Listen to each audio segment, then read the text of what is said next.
ধ্বংস, প্রতিশোধ, প্রতিহিংসা নয়, ভালোবাসা ও শান্তির সমাজ গড়ে তোলার আহ্বান জানিয়েছেন বিএনপির চেয়ারপারসন বেগম খালেদা জিয়া।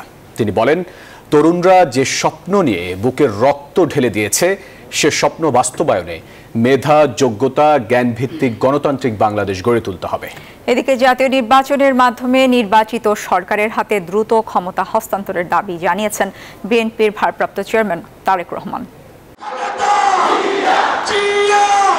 ঠিক ৩-৪ দিন আগেও সারা দেশে বিএনপি নেতাকর্মীরা ছিলেন ছন্নছাড়া, আতঙ্কিত, কারাবন্দী। আজ সেই চিত্রের পুরো উল্টো। বাধাহীন শত শত মিছিলে নয়াপল্টন জনসমুদ্র। বসুন্ধরা টিস্যুতে ছাড়ের ছড়াছড়ি। বসুন্ধরা টিস্যু নিয়ে এলো নিশ্চিত ছাড়।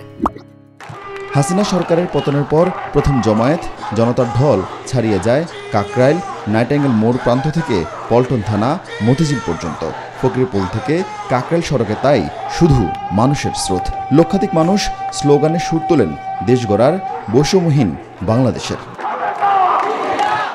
হাসপাতাল থেকে প্রায় ৬ বছর পর জনসম্মুখে বক্তব্য রাখেন সদ্য কারামুক্ত সাবেক প্রধানমন্ত্রী ও বিএনপি চেয়ারপারসন বেগম খালেদা জিয়া। বলেন, শোষণমুক্ত দেশ গড়তে সবার উচিত তরুণদের হাত শক্তিশালী করা।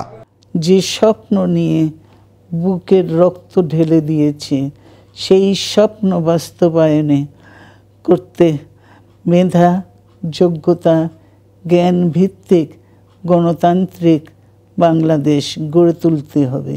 আসুন আমরা তরুণদের হাত শক্তিশালী করি।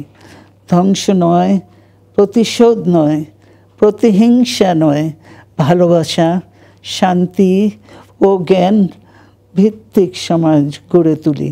লন্ডন থেকে ভার্চুয়ালি যোগ দিয়ে দলের ভারপ্রাপ্ত চেয়ারম্যান তারেক রহমান বলেন, কুচক্রী মহল ছাত্র জনতার বিজয় ছিনিয়ে নিতে ষড়যন্ত্র করছে। হাজারো শহীদের রক্তের বিনিময়ে অর্জিত স্বাধীনতার গৌরবকে কালেমা মুক্ত করার ষড়যন্ত্র এরই ভিতরে আবার শুরু হয়ে গিয়েছে। অস্থিতিশীলকারীদের আমি হুঁশিয়ার করে দিয়ে বলতে চাই, পুলিশ কিংবা ধর্মীয় সংখ্যালঘু জনগোষ্ঠী আজ থেকে, এই মুহূর্ত থেকে হামলা কিংবা নৈরাজ্য বন্ধ করুন। প্রশাসনের প্রতি আহ্বান, শক্ত হাতে আইন শৃঙ্খলা নিয়ন্ত্রণ করুন। তিনি দাবি জানান অন্তর্বর্তীকালীন সরকারকে ৩ মাসের মধ্যে নির্বাচন দেয়ার।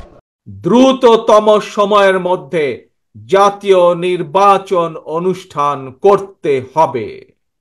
দ্রুততম সময়ের মধ্যে জনগণের ভোটে নির্বাচিত প্রতিনিধিদের কাছে ক্ষমতা হস্তান্তর করতে হবে। ঢাকার গুরুত্বপূর্ণ স্থাপনা রক্ষায় এলাকা ভিত্তিক কমিটি করার সিদ্ধান্ত জানানো হয় বিএনপির সমাবেশে। গেল ১৭ বছরের তুলনায় আজকের নয়াপল্টনের এই সমাবেশ ছিল বিএনপি নেতাকর্মীদের কাছে অনেকটা শৃঙ্খলা ভেঙে বিজয় উদযাপনের মতো, যেখানে নেই সরকারি দলের নিপীড়নের ভয় কিংবা আইনশৃঙ্খলা বাহিনীর কোনো হয়রানি, বরং গণতান্ত্রিক অধিকার উপভোগের উপযুক্ত সময়। যাদের রক্তের বিনিময় স্বৈরাচার মুক্ত হয়েছে দেশ, তাদের কৃতজ্ঞ চিত্তে স্মরণ করলেন বিএনপির নেতাকর্মীরা। আরিফুল শাকিল, নিউজ 24, ঢাকা।